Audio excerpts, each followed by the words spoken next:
కర్ణం బలరామకృష్ణను చీరాల నుంచి తప్పించి ఒంగోలు నుంచి పోటీ చేయిస్తారని ప్రచారం జరుగుతోంది. గత ఎన్నికల్లో చీరాల నుంచి గెలిచిన బలరాం వైసీపీలోకి ఫిరాయించారు. ఆయనకు ఏమాత్రం సంబంధం లేని ఒంగోలు నుంచి పోటీ చేయించాలని చూస్తుంటే పక్కకు తప్పించే ప్రయత్నమేనని రాజకీయ విశ్లేషకులు అభిప్రాయపడుతున్నారు.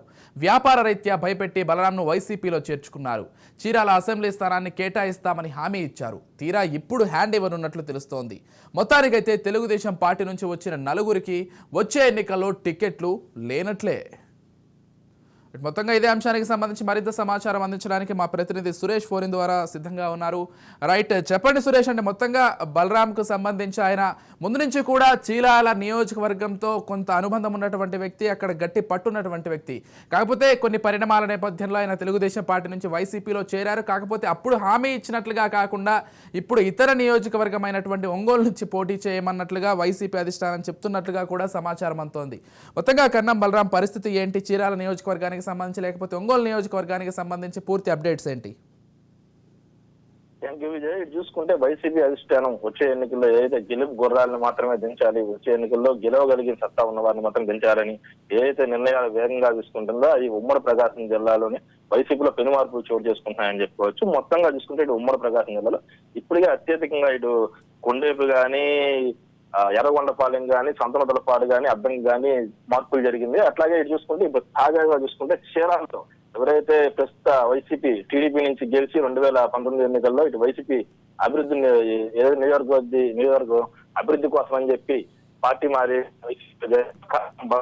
ఆ సమయంలో మారిన సమయంలో రానున్న ఎన్నికలు అంటే 2024 ఎన్నికల్లో కూడా కర్ణం బలరాం కుమారుడు ఎవరైతే ఉన్నారో కర్ణం వెంకటేష్ కి ఆ రోజు సీట్ ఇస్తామని చెప్పి ఆ వైసీపీ అధినేతలు హామీ ఇచ్చిన పరిస్థితి ఏదైనా అయితే ఇప్పుడు తాజాగా ఉన్న పరిస్థితుల రీత్యా గెలుపు గుర్రాలని దించాలనే ఉద్దేశంలో కర్ణం బలరాంని చీరాల నుంచి తప్పుకోవాలని చెప్పి ఇటీవల కాలంలో కర్ణం బలరాంతో మరికొంతమంది నేతలతో వైసీపీ ఎవరైతే అధిష్టానం ఉన్నారో పెద్దలు వాళ్ళు ఇటు ముఖ్యమంత్రి జగన్ కూడా భేటీ అయిన సందర్భం అయింది. దీంట్లో ఈ భేటీలో తేల్చి చెప్పినట్టు తెలుస్తుంది. కర్ణం బలరాంకి ఇటు చీరాల నుంచి అయితే సీట్ అయితే ఉండే పరిస్థితి లేదు. ఇటు ఒంగోలు అని లేకపోతే ఒంగోలు అసెంబ్లీకి కానీ లేదా పార్లమెంట్ కానీ గతంలో కర్ణం బలరాం పార్లమెంట్ కూడా పోటీ చేసి ఎంపీగా గెలిచిన పరిస్థితి కూడా ఉంది. సో దీని ద్వారా ఒంగోలు పార్లమెంట్ కానీ అసెంబ్లీకి కానీ వెళ్ళాలని చెప్పి కర్ణం బలరాం సూచించిన పరిస్థితి ఉంది. దీంతో కర్ణం బలరాం కొంత అసంతృప్తిగా నెలకొన్నట్టు. అయితే కర్ణం బలరాం 2019 ఎన్నికల తర్వాత తాను వచ్చే ఎన్నికల్లో ఏదైతే ఉందో 2024 ఎన్నికల్లో తాను పోటీ చేయనని తన కుమారుడు మాత్రమే పోటీ చేస్తానని చెప్పి అప్పట్లోనే ప్రకటించిన పరిస్థితి ఉంది.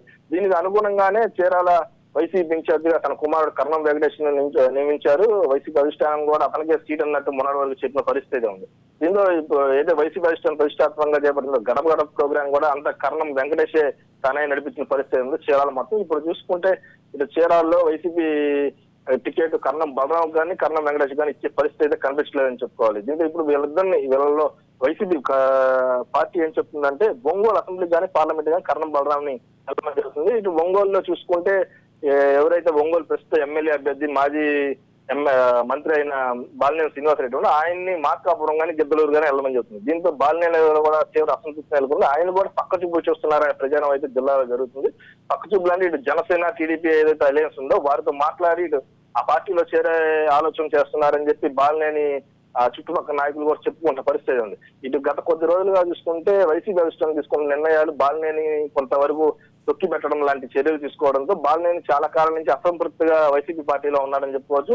కొన్నిసార్లు ఆ పార్టీకి నెగిటివ్ గా ఉండే మాటలు కూడా మాట్లాడి తర్వాత దాన్ని మళ్ళీ రెక్టిఫై చేసుకున్న పరిస్థితి ఉంది. ఇది మొత్తంగా ఒక్కసారి పూర్తిగా అబ్జర్వ్ చేస్తే ఉమ్మడి ప్రకాశం జిల్లాలో ఉన్న పలు చోట్ల ఇప్పటికే వైసీపీ అధిష్టానం కొన్ని మార్పులు చేసింది. అట్లాగే తాజాగా అయితే ఈ చీరాలను కూడా మార్పు చేసే ప్రయత్నం చేస్తుంది.